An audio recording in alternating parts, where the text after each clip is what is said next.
रजनगर के हलचल भरे मोहल्ले में मीना और उसकी सास शारदा देवी का रिश्ता बड़ा अनोखा था।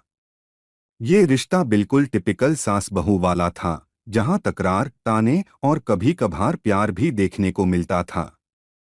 शारदा देवी परंपराओं में यकीन रखती थीं, तो मीना चुलबुली और शरारती थी। उनकी नोकझोंक पूरे मोहल्ले में मशहूर थी। एक सुबह घर में हलचल मच गई। शारदा देवी का बेहद खास अचार का डिब्बा गायब हो गया। ये कोई आम डिब्बा नहीं था, इसमें पीढ़ियों से चली आ रही उनकी खास रेसिपी वाला अचार था। शारदा देवी का पारा चढ़ गया। उन्होंने तुरंत मीन को बुलाया और उस पर लापरवाही का इल्जाम लगाया। मीना, रात को तुम रसोई में थी, तुमने मेरे अचार के डिब्बे का क्या किया? शारदा देवी ने गुस्से से पूछा। मीना ने हैरानी से कहा, मां जी, मैंने तो कुछ भी नहीं किया। मैं तो दूध लेने आई थी। शारदा देवी ने अपनी नजरें तिरछी करते हुए कहा, तुमसे और कोई उम्मीद भी नहीं है। तुम्हारी शरारतों से तो भगवान ही बचाए।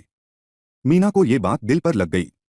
उसने तय किया कि इस बार सच्चाई का पता लगाकर रहेगी।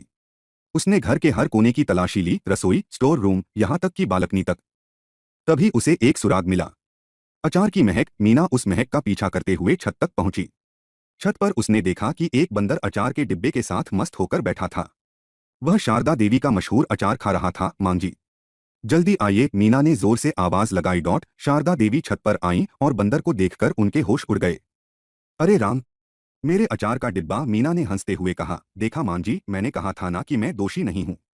आपका डिब्बा तो ये चोर बंदर ले गया। दोनों ने मिलकर बंदर को भगाने की कोशिश की। आखिरकार थोड़ी मशक्कत के बाद बंदर अचार का डिब्बा छोड़कर भाग गया। शारदा देवी ने डिब्बा उठाकर देखा और मीना से कहा, ठीक है, इस बार तुम बेकसूर हो, लेकिन तुम्हें मेरी मदद करने का मौका तभी मिलेगा जब तुम सास की इज्जत करना सीखोगी। मीना ने मुस्कुराकर जवाब दिया, और सास को बहू की समझ भी तो होनी चाहिए। इस तरह अचार के डिब्बे ने सास बहू के रिश्ते में थोड़ी मिठास जरूर घोल दी।